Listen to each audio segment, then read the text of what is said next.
चार्जमा आधारित छ 15 न्युटन र 15 न्युटन 8 न्युटन यहाँ दिएछ। यहाँ हावामा छ। फिगर पहिला राम्ररी हेर्नु त यम सोध्दैछ त यहाँ W1 को कारणले त यहाँ 1 आइदियो त यहाँ m1 हुन्छ। यहाँ W1 = m1g। अब g हामीलाई थाहा छ, या त 10 राख्नुस् या त 9.8 राख्नुस्, दुबै राखे पनि केही फरक पर्दैन हामीलाई। र W1 कति आइदियो 23 न्युटन त्यही। तर m1 अब g को मान कति राख्नु 10। अब g को मान मान्नु मैले 10 राखिदियो। अब यो 10 लाई यहाँ आउँदाखेरि यो त भागमा हुन्छ। m1 = 23/10। अब m1 कति आइदियो यसलाई भाग गर्यो भने 2.3 kg। तपाईहरुलाई स्वागत छ क्लास 10 को प्रेसर चैप्टर चापबाट। आज सेकेन्ड भिडियोमा यसबाट तपाईहरुलाई न्यूमेरिकल बढी सोधिरहेको हुन्छ चापबाट। यहाँ 4 मार्कको प्रश्न यसबाट सोध्ने गर्छ। फर्स्ट भिडियोमा हामी कुरा गरेको थियौ पास्कलको ल, प्लवनको ल र आर्किमिडीजको ल। त्यहाँबाट प्रश्न कसरी सोध्छौ त्यस भिडियोमा हामी कुरा गरेको थियौ। तर आजको भिडियोमा हामी कुरा गर्छौं अपथ्रस्ट उद्वर चाप, जसलाई नेपालीमा भन्छ अपथ्रस्ट भनेको के हो र अपथ्रस्टसँग रिलेटेड फर्मुला र तरल पदार्थमा लाग्ने उद्वर चापको मतलब फर्मुला र यसबाट उद्वर चाप निकाल्ने कसरी, त्यसपछि तौल निकाल्ने कसरी, वस्तुको तौल निकाल्ने कसरी, त्यसपछि हुन्छ हामी यसमा कुरा गर्छौं नुन पानीको घोल सम्बन्धी समस्याहरू। नुन पानीबाट पनि सोधिरहेको हुन्छ, यो घोलसँग सम्बन्धी हामी समस्याको हल गर्छौं। अब हामी च्याप्टरतिर लागौं। ल प्रेसर च्याप्टरमा सबभन्दा पहिला हामी अपथ्रस्टको कुरा गर्छौं, उद्वर चापको। उद्वर चापले के भन्छ भने यसले उद्वर चाप भन्नाले तपाईले कहिलेकाहीँ 1 मार्कमा पनि सोध्ने गर्छ। उद्वर चाप भनेको के हो, यो सानो प्रश्न हो। के भन्ने त्यहाँनिर तरल पदार्थले दिने चापलाई उद्वर चाप भनिन्छ। सर्टकटमा भन्ने तरल पदार्थले दिने चापलाई उद्वर चाप भनिन्छ। यसको नाप्ने इकाइ न्युटन हुन्छ। उद्वर चापको नाप्ने इकाइ न्युटन हुन्छ। यसलाई इंग्लिशमा भन्दाखेरि liquid pressure is called, liquid pressure जब लिक्विडले प्रेसर दिइरहेको छ भने त्यसैलाई हामी अपथ्रस्ट भनिदिन्छ। यसको निकाल्ने फर्मुला उद्वर चापको अपथ्रस्ट, जसलाई नेपालीमा उद्वर चाप भनिन्छ। उद्वर चापको युले संकेत गरिन्छ। यसको नाप्ने इकाइ न्युटन भइदियो। तर यसको निकाल्ने फर्मुला यो नर्मल त VdG, V बाट भोल्युम हुन्छ, D बाट डेन्सिटी हुन्छ, लिक्विडको डेन्सिटी, G बाट ग्राभिटी, यो दिएको हुन्छ। तपाईले 9.8 मिटर पर सेकेन्ड स्क्वायर मान्नुहोस् अथवा सर्टकटमा तपाईले 10 मिटर पर सेकेन्ड स्क्वायर मान्नुहोस्। ठीक, दुवैबाट कुनै भ्यालु राखेर तपाई VdG के संकेत गर्छ, D बाट हो डेन्सिटी, जस लिक्विड अफ डेन्सिटी तरल पदार्थको घनत्व, जसको नाप्ने इकाइ kg पर मिटर क्यूब हो। ए बाट एसिलेसन ड्यू टु ग्राभिटी, जसलाई G ले संकेत गर्छ गुरुत्व प्रवेग, जसको नाप्ने इकाइ मिटर पर सेकेन्ड स्क्वायर हो। त्यस्तै V बाट हो भोल्युम। अब विस्थापित तरल पदार्थको आयतन, जसको नाप्ने इकाइ मिटर क्यूब हुन्छ।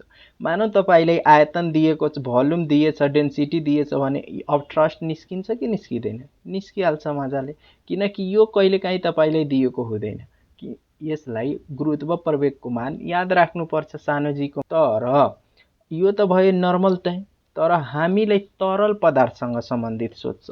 त तरल पदार्थको लागि तपाईले के गर्नु पर्यो, यो अलिकति मध्यनजर राख्नु पर्यो, यो एकदम नोट इम्पोर्टेन्ट हो। तरल पदार्थको उद्वर चाप निकाल्ने, ठीक, उद्वर चाप निकाल्ने, तरल पदार्थको उद्वर चाप निकाल्ने समस्या अथवा फर्मुला भनिदेऊ। समस्या अथवा फर्मुला भन्दा फरक पर्दैन। W1 ले तपाईले माइन्डमा एक्सेप्ट गर्नु, W1 हावामा वस्तुको तल, कुनै पनि वस्तु यसरी माथि झुन्डियाइदियो मात्र, यहाँ केही छैन त हावा त होला, त्यसमा तल W1 भन्नाले हावामा वस्तुको तल, जसलाई इंग्लिशमा भन्छ weight of object in air, मतलब हावामा वस्तुको तल। तर W2 भन्नाले तरलमा वस्तुको तल। W1 हावामा वस्तुको तल, W2 भन्नाले तरलमा वस्तुको तल, मतलब लिक्विडमा weight of object in liquid, वाटरमा रहनु पर्यो। तर तौल निकाल्ने फर्मुला, अब तौल निकाल्ने फर्मुला के भइदियो, तौल निकाल्ने mg भइदियो। m भन्नाले वस्तुको पिण्ड र g भन्नाले ग्राभिटी हामीलाई थाहा हुन्छ, m भन्नाले वस्तुको पिण्ड, जसलाई kg मा नापिन्छ।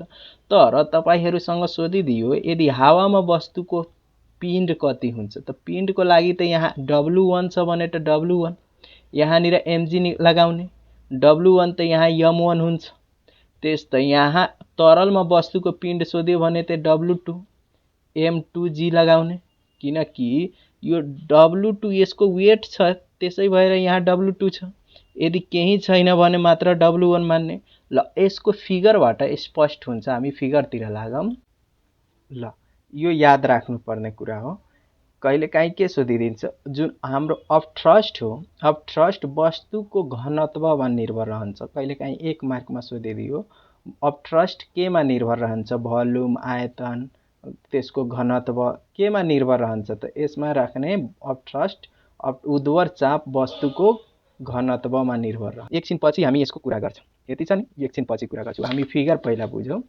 फिगर के छ भने यहाँ एउटा फिगर दिएको हुन्छ यो फिगर हामीले फर्स्ट भिडियोमा कुरा गरिसकेका छौं यो आर्किमिडीजको फिगर हो यो आर्किमिडीजमा वर्क गर्छ त यहाँनिर एउटा ब्यालेन्स स्प्रिङ लगाएको हुन्छ तराजु लगाएको हुन्छ यहाँ पनि तराजु हो तर यहाँ लिक्विड राखेको हुन्छ हुन सक्छ वाटर होस् अथवा जे पनि यस स्प्रिङले के देखाएछ एउटा त्यो मतलब एउटा ढुङ्गालाई स्टोनलाई हावामा झुन्डियाएछ त यहाँ केही न केही वेट आउँछ त हो यसमा केही छैन भने यसलाई भन्छ ढुङ्गाको तल हावामा यही ढुङ्गालाई यो लिक्विडमा मतलब के गरिदिएछ डुबाएछ अब सोध्छ यो ढुङ्गाको तल लिक्विडमा कति भयो ठीक अब यो यही ब्यालेन्स दुईवटा ब्यालेन्स छैन यही ब्यालेन्सले यहाँ विस्थापित गरेछ त यसलाई भन्छ तरलमा वस्तुको तल यहाँ हुँदा हावामा वस्तुको तल यहाँ हुँदा तरलमा वस्तुको तल तर जुन अपथ्रस्ट दिन्छ पानीले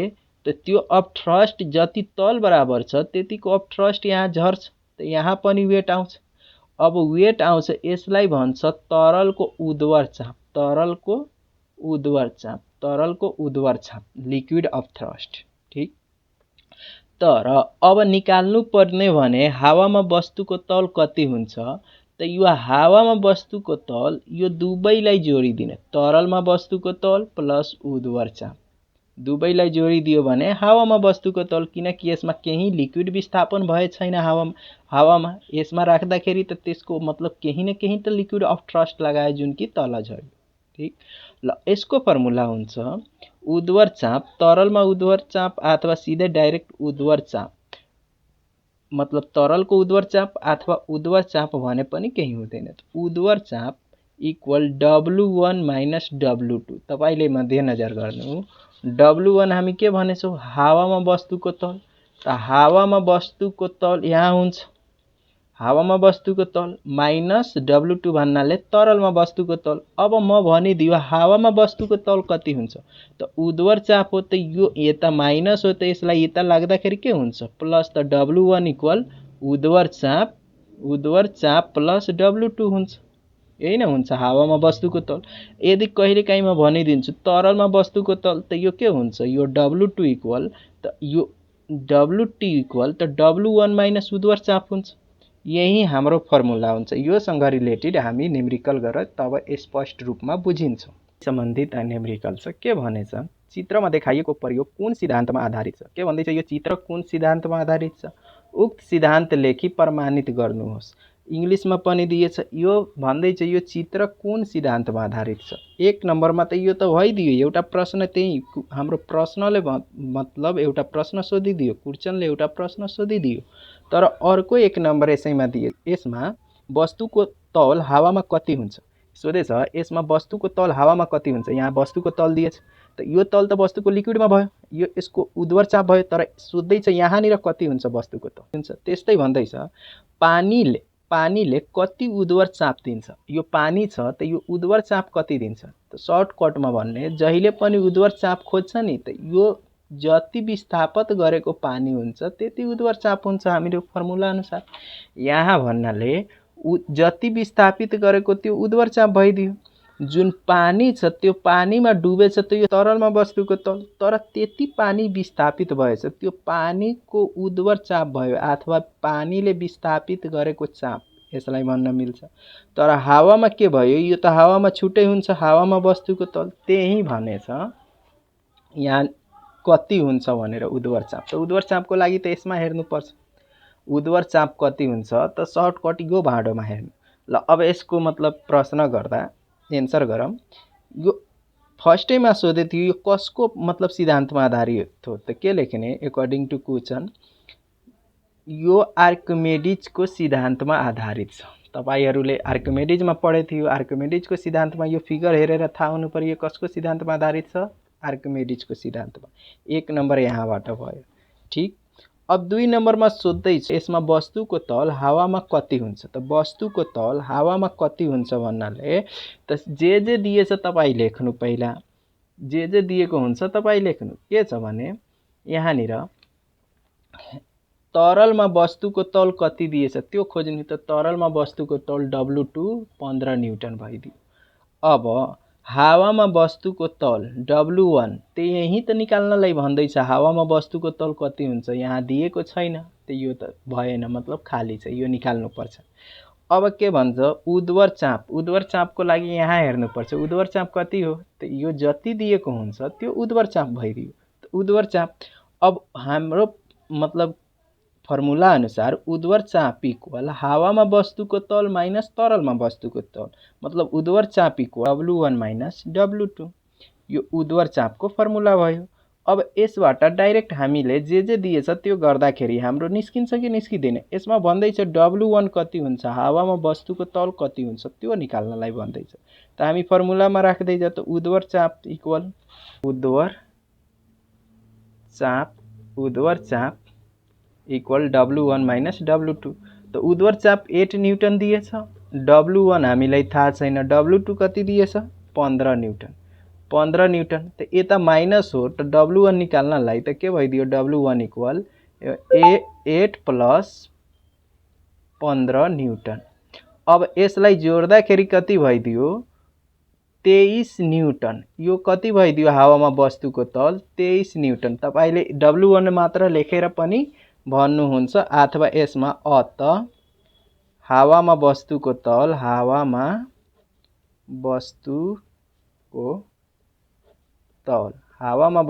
तल W1 इक्वल 23 न्यूटन हुन्छ। यति लेख्दा हाम्रो कति भयो यो 3 मार्कको हुन्छ। यो मात्र 3 मार्कको भयो। 1 मार्क यहाँबाट 3 मार्क यहाँबाट 4 मार्क प्रश्न भइदियो।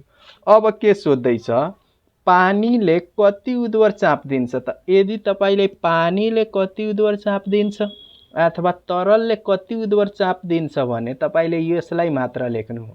त यो कति चाप दिएछ 8 न्यूटन। यो उद्वर चाप हो, पानी अथवा तरलको उद्वर चाप हो। त के लेख्ने 2 नम्बरमा पानीले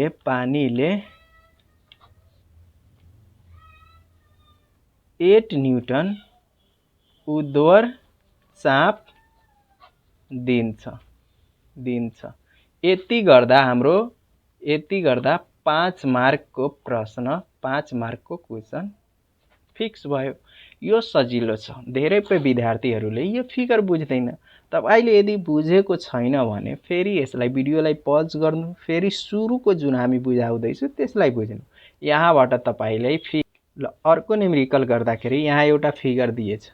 के दिएछ यतानिर 15 न्यूटन। सेम त्यस्तै दिएछ यसमा पनि 15 न्यूटन र 15 न्यूटन 8 न्यूटन यहाँ दिएछ। यहाँ हावामा छ। फिगर पहिला राम्ररी हेर्नु। यहाँ लिक्विड छ, लिक्विड विस्थापित भएछ। के भनेछ दिएको चित्र अध्ययन गरी सोधिएको प्रश्नको उत्तर दिनुहोस्।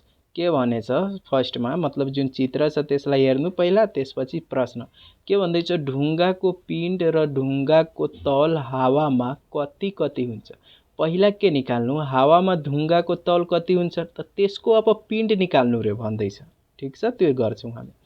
के भन्छ ढुङ्गामा कति उद्वर चाप हुन्छ त उद्वर चापको लागि ढुङ्गामा अथवा तरलमा त यहाँ हेर्नु पर्छ। यो जति दिएको हुन्छ तति। त यसमा त 8 न्यूटन त यो हाम्रो मतलब प्रश्न आउटै भइदियो। तर यो फिगरबाट के हो अर्को पनि आउट हुन्छ। दिएको प्रयोग कुन सिद्धान्तमा आधारित छ त यो फिगर पनि यहाँबाट एउटा प्रश्न पनि आउट भइदियो। यो फिगर मतलब यो कसको नियममा आधारित छ त यो आर्किमेडिजको नियममा आधारित छ। अब हामी यसको सोल्भ गरौँ।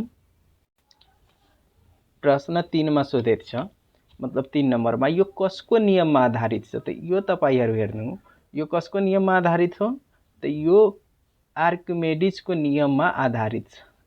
इट्स डिपेन्ड आर्किमेडिज प्रिन्सिपल, आर्किमेडिजको नियममा आधारित छ। यहाँबाट यति गर्दा हाम्रो 1 मार्क फिक्स। ल अब 2 नम्बरमा यो ढुङ्गामा के लेखेछ, ढुङ्गामा कति उद्वर चाप लाग्छ त ढुङ्गामा जुन हाम्रो उद्वर चाप यहाँ दिएको छ लिक्विडमा त्यो वाला लाग्छ त यो कति 8 न्यूटन छ त त्यही ढुङ्गामा कति उद्वर चाप लाग्छ 8 न्यूटन उद्वर चाप लाग्छ। यो 2 नम्बरको प्रश्न र 3 नम्बरको 1 नम्बरको यहाँ छ। 1 नम्बरले हावामा वस्तुको तल र त्यसको पिण्ड पनि सोधेछ। जुन छ नि हावामा यहाँ W1 निकाल्ने त्यसको पिण्ड पनि सोधेछ। त त्यसको लागि हामीले W तरल पदार्थमा वस्तुको तल कति छ W2 15 न्यूटन छ, उद्वर चाप 8 न्यूटन छ, तर हावामा वस्तुको तल हामीलाई थाहा छैन। त एकर्डिङ टु क्वेसन हामीलाई उद्वर चाप त थाहा छ, उद्वर चाप हामीलाई थाहा छ W1 माइनस W2 हुन्छ। अब W1 माइनस W2 त हामीलाई W1 निकाल्नु छ त W1 इक्वल उद्वर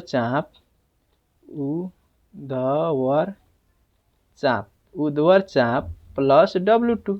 अब मान राख्दै जाने, मान राख्ने उद्वर चापको 8 न्यूटन प्लस 15 न्यूटन। अब यसको मान कति आइदियो W1 को 23 न्यूटन, 23 न्यूटन। यो हावामा वस्तुको तल आयो, यो हावामा वस्तुको तल आइदियो, ठीक छ, यो हावामा वस्तुको तल आयो। त अब यो W1 ले हामीले हावामा वस्तुको तल मानेछौँ, त यो हावामा वस्तुको तल। अब वस्तुको यसैमा पिण्ड निकाल्न, वस्तुको पिण्ड कति हुन्छ पिण्ड त तपाईहरुलाई थाहा छ यहाँनिर वेट मतलब तल इक्वल mg हुन्छ। त यो m कति हुन्छ m सोध्दैछ, त यहाँ W यो 1 को कारणले त यहाँ 1 आइदियो, त यहाँ m1 हुन्छ। यहाँ W1 इक्वल m1g। अब g हामीलाई थाहा छ, या त 10 राख्नुस् या त 9.8 राख्नुस्, दुबै राखे पनि केही फरक पर्दैन हामीलाई। त W1 कति आइदियो 23 न्यूटन, 23। तर m1 थाहा छैन, m1 थाहा छैन। त अब g को मान कति राख्ने 10। अब g को मान मान्नु मैले 10 राखिदियो। अब यो 10 लाई यहाँ आउँदाखेरि यो त भागमा हुन्छ, त m1 इक्वल 23/10। अब m1 कति आइदियो, यसलाई भाग गर्यो भने 2.3 kg। यही भइदियो हाम्रो एन्सर। यति गर्दा हाम्रो 5 मार्क फिक्स भयो, यति गर्दा 5 मार्क फिक्स भयो। ल आजको लागि यति, हस्त, धन्यवाद। ल अर्को भिडियोमा हामी नुन पानीसँग सम्बन्धित लिएर उपस्थित हुनेछौँ।